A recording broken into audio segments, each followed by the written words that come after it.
केवल भारतीयभाषाणां जननी अस्ति, सा भारतीयसंस्कृतेः पोषिका अपि अस्ति। संस्कृतसुभाषितद्वारा संस्कृतः ज्ञायते। नीतिबोधकसुभाषितरूपात्मकम् एतत् पङ्क्तिद्वयं सार्थकजीवनस्य अनुभवामृतं स्रवति। अतः पंडिताः सुभाषितं जीवनामृतबिन्दुः इति वर्णयन्ति।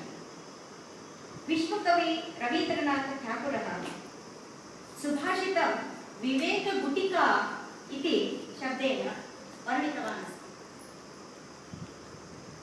अस्मिन् सन्दर्भे अहं मम दिवङ्गतमातरं स्मरामि। सा सर्वदा अस्मभ्यं समयोचितसुभाषितं सर्वज्ञवचनं च उक्त्वा मार्गदर्शनं करोति स्म। अद्य अहं तस्याः कानिचन प्रियसुभाषितानि प्रस्तोतुं यतामि।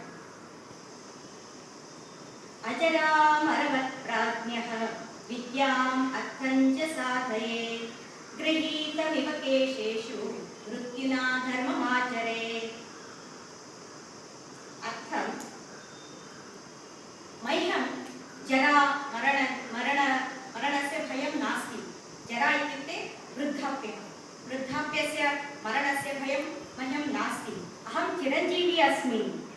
एतत् विचिन्त्य धनार्जनं विद्यार्जनं करणीयं। किन्तु धर्माचरणसमये मृत्यु मम केशेषु एव अस्ति, अर्थात् मम अति समीपे एव अस्ति। अस्य विचिन्त्य धर्माचरणं करणीयं, दानं करणीयम् इति एतत् सुभाषितं वदति। मम माता वदति स्म, एकैकक्षणमपि व्यर्थं न करणीयम् इति। तत्समये सा एतत् सुभाषितस्य साहाय्यं स्वीकरोति स्म। क्षणशः कणशश्चैव विद्याम् अर्थं च साधयेत्, क्षणत्यागे कुतो विद्या, कणत्यागे कुतो धनम्। एतत् बहु सरल सुभाषितः अस्ति। एकैकक्षणमपि बहु मुख्यः अस्ति। क्षणव्यर्थं न करणीयं। विद्यार्जनेन धनार्जनेन कण एवं क्षण बहु मुख्यः भवति। दानविषये सुभाषितः वदति, अन्नदानात् परं दानं विद्यादानमतः परम्, अन्नेन क्षणिका तृप्तिः यावज्जीवं च विद्यात्। सर्वदानात् अन्नदानं परं दानं। बुभुक्षितः यदि अन्नं न प्राप्नोति तर्हि सः बहु सङ्कटम् अनुभवति। यावत् अन्नं लभते तावत् सः सन्तृप्तः भवति। परन्तु एषा तृप्तिः क्षणिकतृप्तिः। अग्रिमदिने एव पुनः सः बुभुक्षितः भवति। किन्तु यदि वयं दानरूपेण विद्यां दद्महे, तत् दानं तं जीवनपर्यन्तं सहायं करोति। एतत् मम मातुः बहु प्रियसुभाषितम् आसीत्। अतः एव अद्य मम गृहे मम त्रयः भ्रातरः, मम पिता सर्वे शिक्षकाः सन्ति, विद्यादानम् एव कुर्वन्ति। यदा वयं पुत्राः परस्पर दोषारोपणं कुर्मः स्म, तत्समये मम माता एतत् सुभाषितं वदति स्म।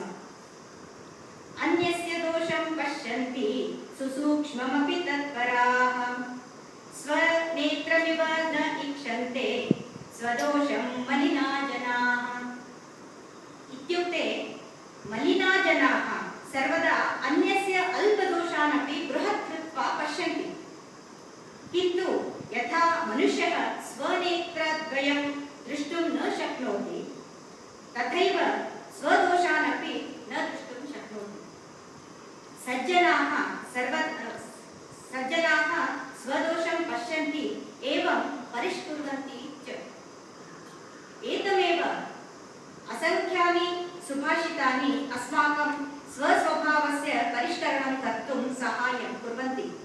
अतः ज्ञानिनः वदन्ति, पृथिव्यां त्रीणि रत्नानि जलम् अन्नं सुभाषितं, मूढैः पाषाणखण्डेषु रत्नसंज्ञां विधीयते।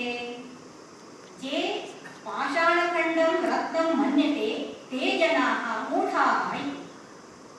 ज्ञानिनः भूमौ सुलभलभ्यम् अनिवार्यं च अन्नं जलं सुभाषितं मात्रं रत्नं मन्यते।